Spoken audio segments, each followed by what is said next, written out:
Like the first movie, there's a hole within the mystery of Glass Onion, where an unseen hand played a major role in Helen getting her revenge. I may be overthinking it, but does Benoit Blanc have an angel investor?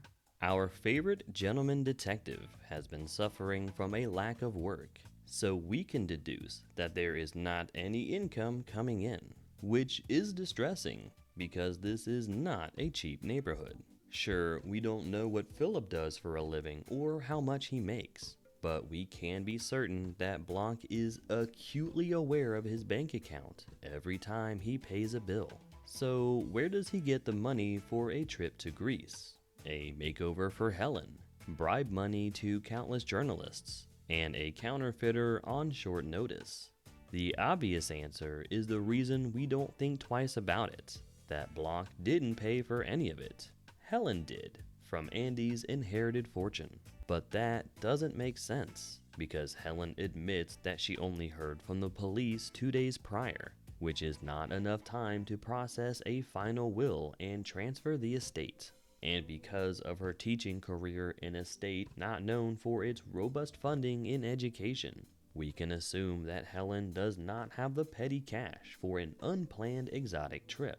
Sure, she would eventually obtain her sister's money and would pay Blanc's fee, but there's a major amount of money spent up front, too much for a detective with a dwindling bank account. And yes, you could argue that Miles Bron paid for everyone's travel expenses, but he didn't know Blanc was coming, and didn't expect to see Andy because he killed her a few days ago. So the pair needed to get to Miles's yacht on their own dime. And sure, you could argue that Helen gave Blanc her invitation, so it doesn't have to be a fake, but it would leave Helen without hers if Miles were to ask around, which would expose her and Blanc right away. No, Blanc needed his own, and he needed to pay a counterfeiter. And yes, you might assume that Blanc called in some favors to stall the news of Andy's death. But that would mean every reputable journalist owed him a favor, or that nothing buys time quite like cold hard cash. A lot of it to stall enough journalists in 2020. And again, Helen received a full makeover from hair to clothes, because she even admitted that she could not fit her sister's outfits, which means even more money was needed to purchase the rich bitch clothes that Andy would have worn. She and Blanc raced out of the country before there was time to finalize the transfer of inheritance. So where did all that extra money come from?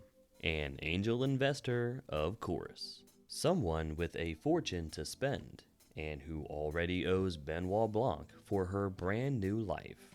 You've probably been yelling the name at me the entire time, but of course that mysterious donor is Marta Cabrera. She inherited Harlan Thrombey's fortune in a manner that would make her sympathetic to Helen's case. And honestly, I expected the final image of Glass Onion to be Marta sipping coffee from her mug, smiling down at a handwritten thank you note from Blanc. But unfortunately, her involvement will just have to remain its own mystery. Of course, I could be wrong. Maybe I'm just overthinking it. Maybe Blanc, being the greatest detective in the world, gifted him with a fat bank account. And maybe the transfer of an estate and its immense wealth was just really quick during the pandemic. But I kinda like my theory better, so I'm rolling with it.